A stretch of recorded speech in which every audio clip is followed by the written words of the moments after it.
बता रहे हैं ऑक्सीडेशन रिडक्शन रिएक्शन। हम आपको बताएं कि जब ऑक्सीडेशन और रिडक्शन रिएक्शन दोनों साथ ही घटता है तो इसको एक स्पेशल नाम देते हैं, that is called redox reaction. इतना बात समझ में आया? रिडॉक्स रिएक्शन का यदि अभी उल्टा मैं आपको बताऊं तो रिडॉक्स रिएक्शन का दो पार्ट हो सकता है, एक ऑक्सीडेशन और दूसरा रिडक्शन।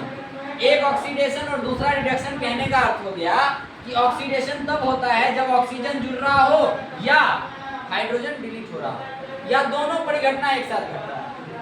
समझ में आया बात? इसी का जस्ट ऑपोजिट आप रिडक्शन को देखते हैं तो रिडक्शन में हाइड्रोजन जुड़ता है और ऑक्सीजन डिलीट होता है। ठीक है, इतना बात समझ में आया? इसका एग्जांपल हम आपको नीचे दिए, CuO जब रिएक्ट कर रहा है हाइड्रोजन के साथ तो जो Cu प्लस H2O बना रहा है ना, तो CuO यहाँ क्या बन जा रहा है? तो CuO में ऐसा क्या हुआ होगा जो Cu बन गया? वो हट गया होगा ना, वो डिलीट हो गया होगा ना।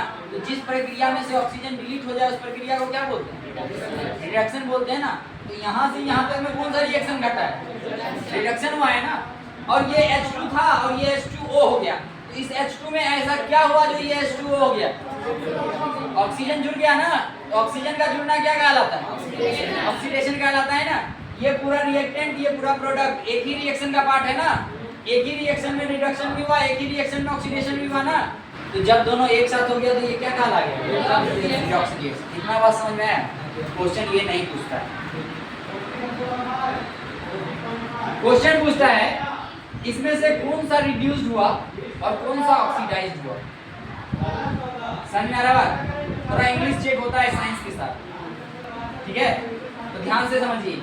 यहाँ पर CuO क्या हो रहा है? रिड्यूस्ड हो रहा है। रिएक्शन देगा, आपसे पूछेगा इसमें से रिड्यूस्ड कौन हो रहा है, तो आपको बताना होगा CuO रिड्यूस्ड हो रहा है ना कि Cu रिड्यूस्ड हो रहा है। रिड्यूस्ड होने के बाद Cu बन रहा है।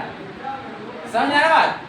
इसी तरह से कोई पूछे ऑक्सीडाइज्ड कौन हो रहा है, तो H2 ऑक्सीडाइज्ड हो रहा है, H2O बना रहा है। ऑक्सीडाइज्ड मतलब जिसमें ऑक्सीजन जुड़ रहा है, तो हाइड्रोजन में ऑक्सीजन जुड़ रहा है ना कि वाटर में ऑक्सीजन जुड़ रहा है।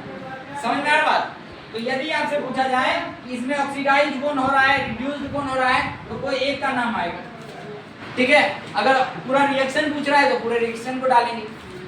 समझ में आ रहा बात? यदि कोई आपसे पूछे कि ऑक्सीडाइज्ड क्या होता है, तो कहिएगा जब किसी चीज में ऑक्सीजन जुड़ता है तब जाकर वो एलिमेंट जिसमें ऑक्सीजन जुड़ा वो ऑक्सीडाइज्ड होगा। समझ में आ रहा है? रिड्यूस्ड होता है तो वो एलिमेंट जिसमें से ऑक्सीजन चला गया वो रिड्यूस्ड हुआ। समझ में आया क्या? समझ में आया? खड़े हो जाओ आर्यन, ऋषभ। यहाँ पर ZNO है और यहाँ पर C है, कार्बन। अब ZNO इधर Zn बना लिया और इधर कार्बन ऑक्साइड बना लिया। अब हमें बताइए इसमें रिडक्शन कहाँ हो रहा है और ऑक्सीडेशन कहाँ हो रहा है?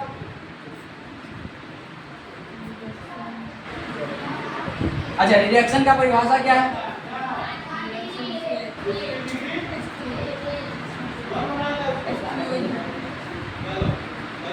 अभी हम चिल्ला चिल्ला के बता, जब कभी भी हाइड्रोजन जुड़ता है तो रिडक्शन होता है, ऑक्सीजन हटता है तो रिडक्शन होता है।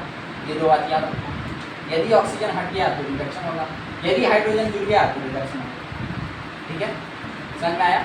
ऑक्सीजन हटे तो रिडक्शन, हाइड्रोजन जुड़े तो रिडक्शन। अब इसमें बता रिडक्शन किस में हो रहा है? C में क्या हो रहा है? इसी में क्या हो रहा है, रिडक्शन या ऑक्सीडेशन? ऑक्सीडेशन। क्यों? क्या चीज जुड़ रहा है? ऑक्सीजन जब जुड़ता है तो क्या होता है? अब इसमें बता, इसमें क्या हो रहा है? कहाँ हो रहा है रिडक्शन? होगी क्या बना रहा है? Zn बना रहा है। अच्छा, ये रिडक्शन क्यों कहलाया? समझ में आया क्या?